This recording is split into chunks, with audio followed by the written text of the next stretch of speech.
Tonight, the retirement of non-aircon buses marks the end of an era. WA Premier ruled out an ex gratia payment to the ultramarathon burn victims. Thanks for your company. Also making news, Virgin Mobile joins Chile's telecom market, and DHK News exclusive on the Vincent Gallows music video shooting. This is the Evening News. Good evening. Hong Kong's historic icon, the non-aircon double-decker buses, has gloriously retired after serving the city for more than 60 years.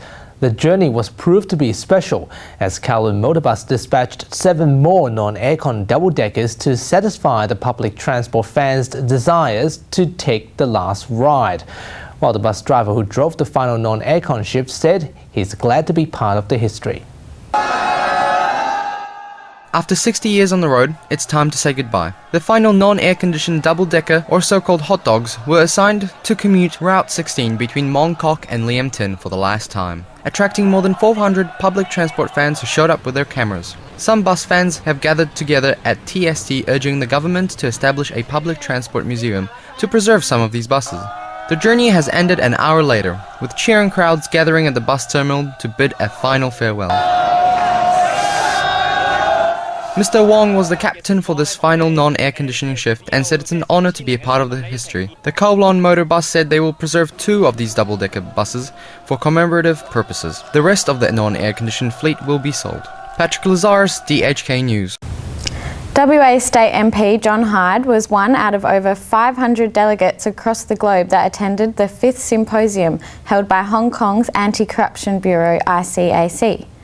Mr. Hyde is the chairman of the Global Organisation of Parliamentarians Against Corruption and also deputy chair of WA's Parliamentary Oversight Committee on the CCC in Western Australia. He told DHK News exclusively that West Australia's Corruption and Crime Commission's model is based on Hong Kong ICAC. ICAC is at the forefront of the battle against corruption in the world today, and we have much to learn here in Perth. So every 3 years it gives practitioners in the fight against corruption the chance to meet, to exchange growing trends and to look at better solutions. And what we're finding, of course, today is that corruption, like world trade, is becoming more and more transnational. You cannot tackle corruption by only looking in your own backyard. You've got to be aware of what's happening in the rest of the world. The WA Premier Colin Barnett said the state government will not provide ex gratia payment to the ultramarathon burn victims, reinstating that the state government's role was sponsoring, not running the event, while the deputy leader of the opposition, Roger Cook, accused the state government of showing a lack of compassion in this area. Alexandra Mollo has more. Toria Pitt and Kate Sanderson were the 2 young women who suffered life-threatening injuries after running at last year's ultramarathon at Kimberley's region in WA. Almost 9 months after the tragedy, a parliamentary inquiry is currently hearing evidence to determine what went wrong.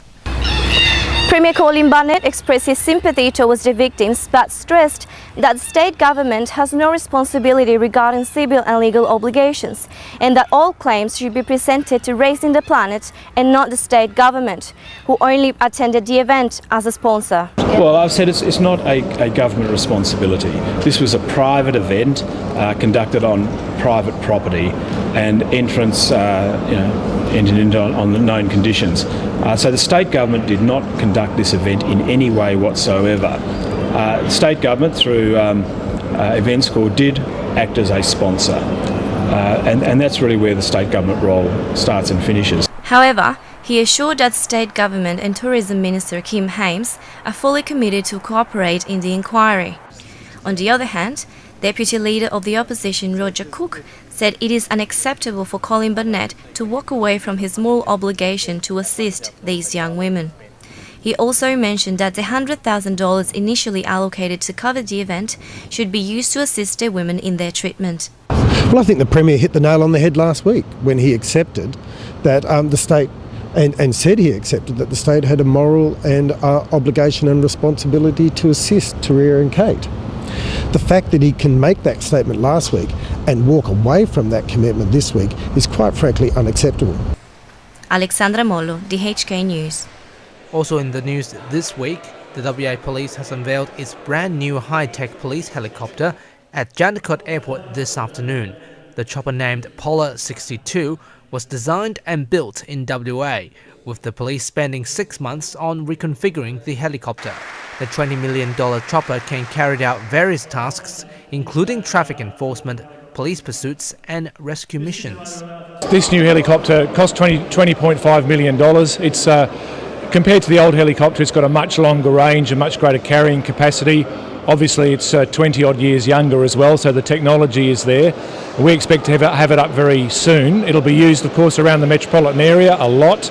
And particularly with this particular Eurocopter, it's designed for going in long distances, for being able to stay higher in the air, longer in the air, and with the facilities that we've got on board, which is a complementary to the actual helicopter itself, I think will be a fantastic boon for law enforcement in WA.